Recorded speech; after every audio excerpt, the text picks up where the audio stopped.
Bienvenidos a Lecciones de la Biblia, un espacio para estudiar y entender la palabra de Dios. Miren el siguiente cuadro. Satanás y Jesús ya se habían enfrentado en una primera batalla y Jesús lo había vencido. Eso está en Apocalipsis capítulo 12, versículo número 7. Después hubo una batalla en el cielo. Miguel y sus ángeles lucharon contra el dragón, y el dragón y sus ángeles también lucharon, pero no pudieron vencer y ya no hubo lugar para ellos en el cielo. Esa es la primera vez y Cristo venció a Satanás.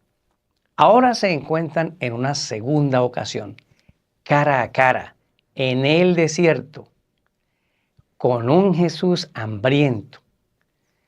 Y ahora el diablo le pide que haga algo en Mateo capítulo 4, versículo 8 y 9, en lo que llamamos la tercera tentación. Mateo capítulo 4, versículo 8 y 9.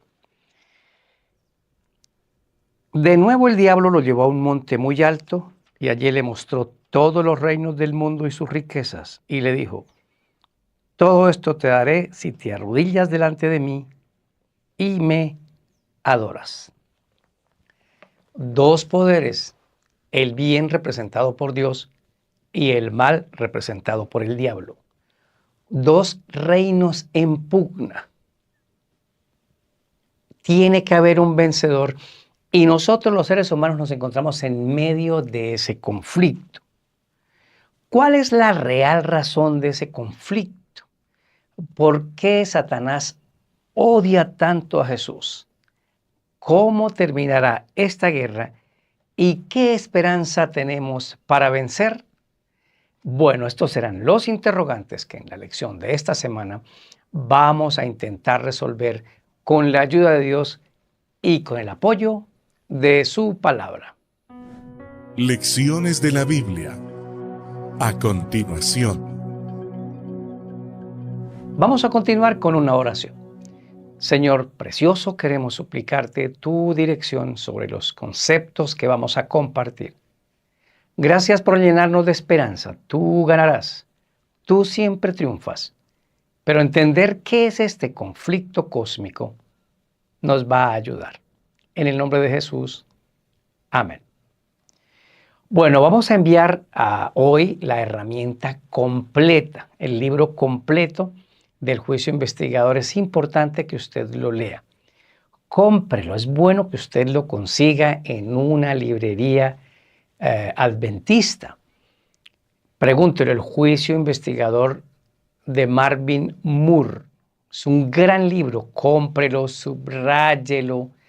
A mí me ha ayudado tanto a entender este problema del conflicto cósmico y ahora les vamos a enviar su herramienta completa. No necesita solicitarla si ya está en uno de nuestros grupos de WhatsApp. Si no está aquí en este teléfono, solicite que lo unamos a un grupo y le enviemos su herramienta. ¿Por qué se llama un conflicto cósmico? Un conflicto es una pelea, es una guerra. Es una guerra que viene desde que Lucifer se rebeló en el cielo. Y se llama cósmico porque están involucrados los tres seres de la deidad que conocemos como el Padre, el Hijo y el Espíritu Santo. Están involucrados los ángeles que están arriba en el cielo. Están involucrados los seres de otros mundos que nunca cayeron. Y estamos involucrados aquí en la tierra. Entonces es un conflicto que aunque empezó en el cielo y se concentró aquí en la tierra, todos están involucrados. El cielo está involucrado a tal punto que Cristo tuvo que venir a morir por nosotros. Y ojo, la solución de este conflicto va a depender del concepto que nosotros tengamos de Dios y de entender lo que está ocurriendo.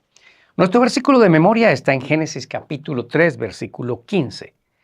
Pondré enemistad entre ti y la mujer, entre tu simiente y la simiente suya. Esta te herirá en la cabeza y tú la herirás en el talón. ¿Por qué esta enemistad? Bueno, es muy sencillo. Satanás, a través del pecado con Adán y Eva, pareció apoderarse de todo el mundo, de todo el control, pero Dios dijo, no, no, no. En el interior de cada ser humano voy a poner una guerra, una enemistad entre ellos y el dragón, la serpiente, y entre los descendientes de cada uno, porque hay descendientes y seguidores del lado del bien y del lado del mal. Esa guerra es lo que ocurre en nuestra mente, y para eso está nuestra conciencia. Según Romanos capítulo 1, los versículos finales, todo ser humano, aunque no conozca a Dios, tiene en su mente y en su corazón los principios sencillos y fundamentales de los 10 mandamientos, los principios fundamentales. Dice que eso nada más le va a servir para elegir. Una comunidad atea, un país ateo, tiene principios que emanan de la ley de Dios: no matar, no robar. Pero hay una guerra y una disputa. Vamos a verla un poquito mejor con 4 temas. Tema 1, la criatura se revela. Tema 2, la razón del conflicto. El tema 3, el conflicto a la tierra. Y el tema 4, garantía para vencer. Comencemos con nuestra primera parte. La criatura se revela. Voy a ir a Ezequiel capítulo número 28 y voy a leer del versículo 14 al 17. A ti, querubín grande y protector, yo te puse en el santo monte de Dios, y allí estuviste. Te paseabas por en medio de las piedras encendidas. Desde el día en que fuiste creado hasta el día en que se halló en ti maldad, eras perfecto en todos tus caminos. Bueno, déjenme decirles que la existencia del diablo es real. No es un mito, no es una invención imaginaria. No es como algunas teorías quieren explicar el mal como una influencia en el mundo. No, es un ser real. ¿Qué fue lo que ocurrió? Según los relatos, usted debe leerse Ezequiel capítulo 28 y hay que leer Isaías capítulo número 14 para poder entender la historia.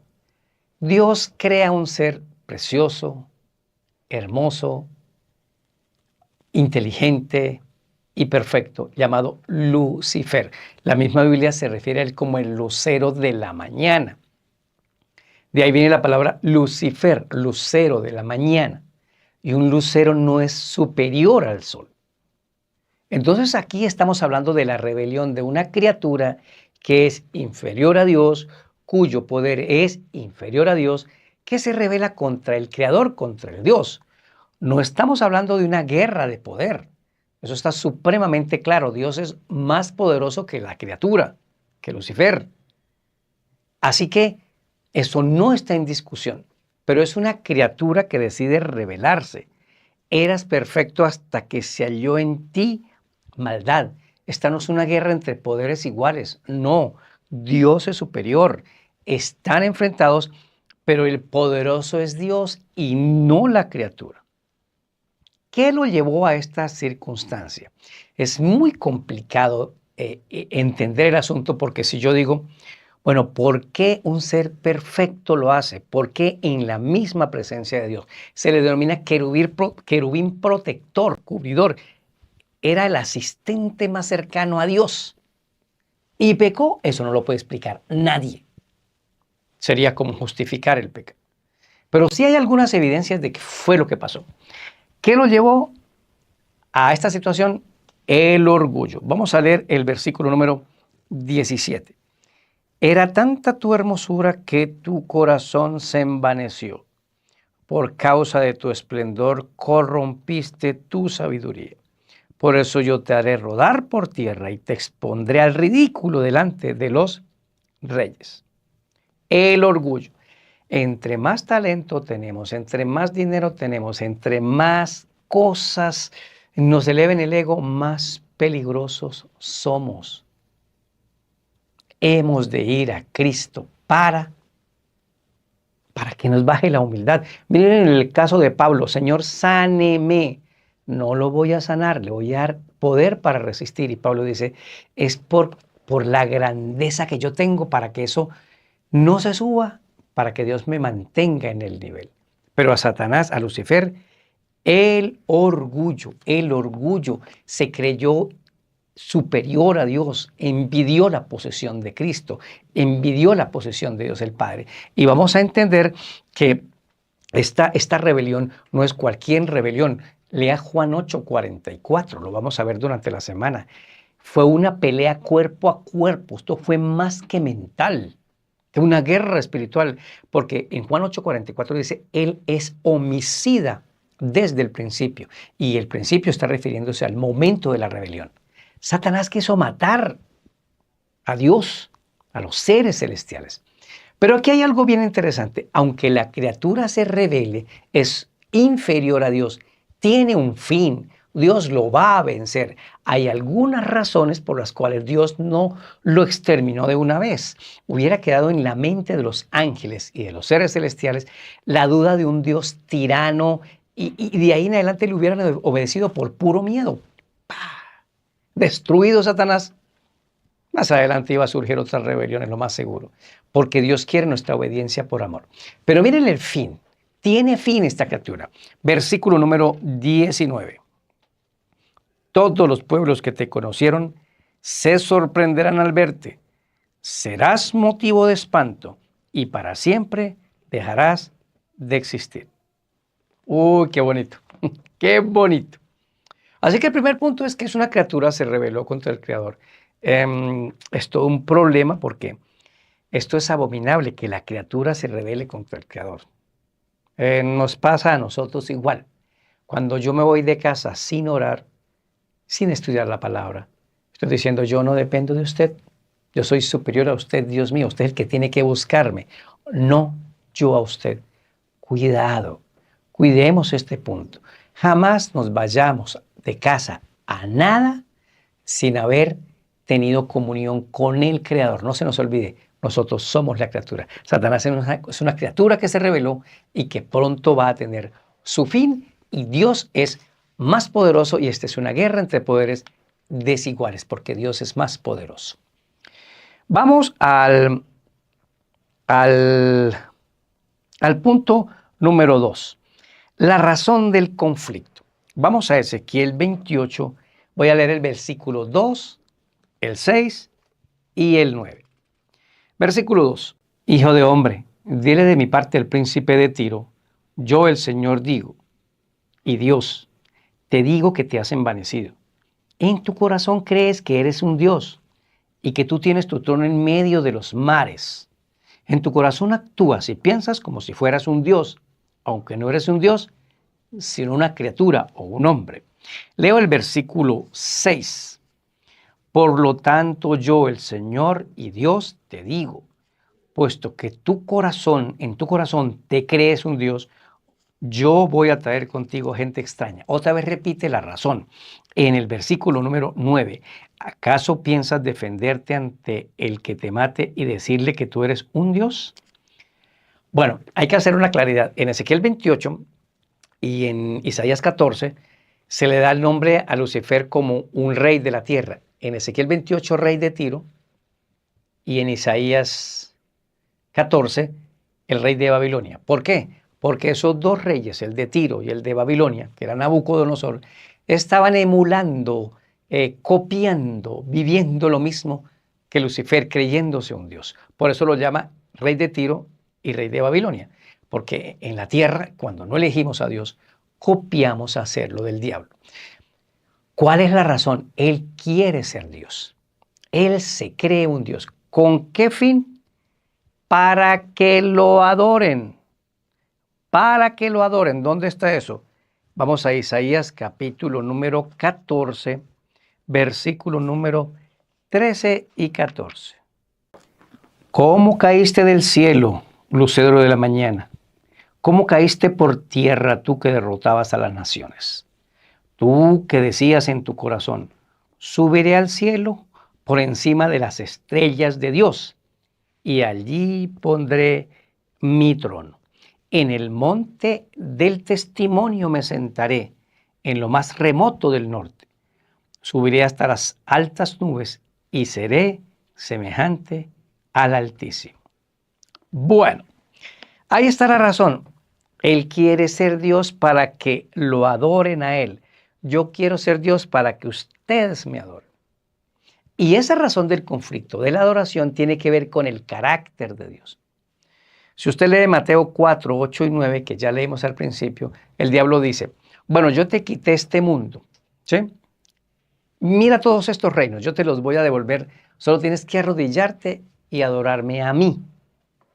Como no lo consiguió, ahora viene y tergiversa en la mente de los hijos de Dios aquí en la tierra el carácter de Dios. Es decir, la imagen proyectada de Dios, que es amor, Él la distorsiona para que veamos un Dios tirano, malo, un Dios perverso, un Dios que nos dice mentiras. Esa es la naturaleza del conflicto. Es un problema de adoración y es un problema de la distorsión del carácter de Dios. En otras versiones, aquí donde dice el concilio, dice monte del testimonio. ¿Qué es el monte del testimonio? Según el libro del Éxodo, y lo vamos a ver, el testimonio, Éxodo 32, el testimonio son las tablas de la ley de Dios. Es decir, que el trono de Dios está sobre un monte del testimonio. Aquí es como si estuviera figurativamente la base de su gobierno, es la ley de Dios, el testimonio. Entonces el diablo dice, necesito quitarlo. Para quitarlo, como no pude en el cielo, ahora vengo a la tierra y hago el siguiente trabajo. No hay ley de Dios. La ley de Dios fue abolida. Al quitar la ley, quitó la base de su trono y Dios se cae. Eso es lo que ha hecho aquí en la tierra. Engaña a los moradores de la tierra diciéndoles que la ley de Dios fue injusta y que eso solo fue para los antiguos. Cuidado, analícelo muy bien. Vea, en el monte del testimonio me quiero sentar para aplastarlo. El conflicto es contra Dios porque la ley de Dios es un reflejo de su carácter para la felicidad del hombre cuando el hombre la obedece. Revise los 10 mandamientos de Éxodo 20. Revíselos y usted va a ver que si los cumpliéramos este mundo sería paz, armonía y belleza, porque así es Dios. Esta es una pelea contra Dios, contra su gobierno, contra su carácter, contra su ley. Y la palabra central se llama adoración. Todo lo que hacemos, lo que compramos, lo que comemos, lo que nos ponemos encima, tiene que ver con adoración. ¿A quién adoro? ¿A la criatura, que es el enemigo de Dios, o adoro a Dios? Vamos al punto número 3.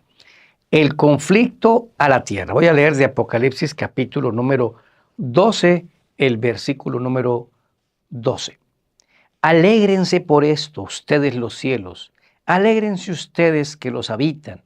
Pero hay de ustedes los que habitan la tierra y el mar. El diablo ha llegado a ustedes lleno de ira, porque sabe que le queda poco tiempo. Entonces se trajo el conflicto a la tierra. Hay un texto que dice que Dios arrojó a Satanás a la tierra, que ¿por qué lo mandó aquí? Mire, Satanás podía recorrer todos los mundos que quisiera. Todos los mundos que quisiera. Según el libro de Job 1 y 2, hay habitantes en otros mundos. Solo se da una pequeña reseña ahí de que hay hijos de Dios en otros lugares. Ellos no hicieron lo de Adán y Eva, no recibieron al diablo, no aceptaron sus acechanzas. Los únicos que lo hicieron fue Adán y Eva aquí en la tierra. En todo el universo, el único lugar que pecó fue la tierra. Por eso se quedó aquí. ¿Por qué razón?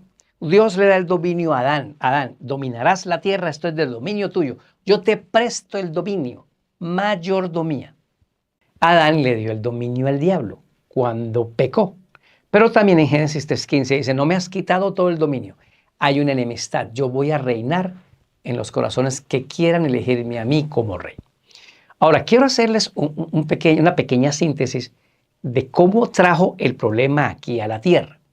Según lo leímos en Isaías capítulo 14, dice, yo quiero ser Dios para que me adoren. Mateo 4, 8 y 9, adórame a mí, Jesús. Entonces dice, voy a llevarle la misma propuesta a los seres humanos. Si usted lee Génesis capítulo 3, versículo 5, vamos a encontrar que fue la misma propuesta que él ya había fracasado, se la hizo a Eva. Génesis 3:5. Dios bien sabe que el día que ustedes coman de él, se les abrirán los ojos. Serán como Dios, conocedores del bien y el mal. Yo no puedo ser Dios, pero ustedes les hago la misma propuesta. Revélense y serán como Dios. El mismo engaño, adoración.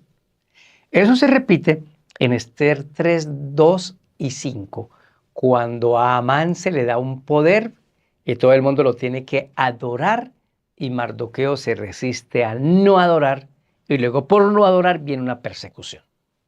Se repite en Daniel 3, 5 y 6. Aquí está esta estatua. El que no adore esta imagen de oro, que es mi Dios, dice Nabucodonosor, tiene una persecución, lo echo al horno de fuego. Se repite en Daniel 6, 7. El que no adore al rey y le ore por un mes, sufrirá una persecución, irá al foso de los leones. Apocalipsis 12, 7. 12, 7, la guerra. Apocalipsis 12, 17. El dragón se llenó de ira contra el resto de la descendencia. ¿Por qué? Porque va a hacer aparecer un poder en Apocalipsis 13 que quiere que lo adoren y que va a perseguir a todo el que no lo adore. ¿Lo notamos? El conflicto cósmico vino a la tierra y es el mismo problema.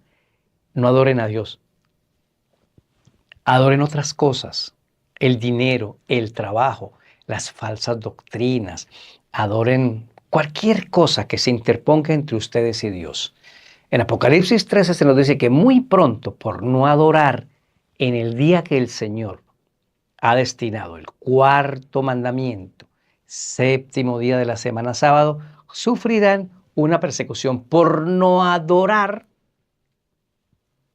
en el falso día de reposo que se va a imponer.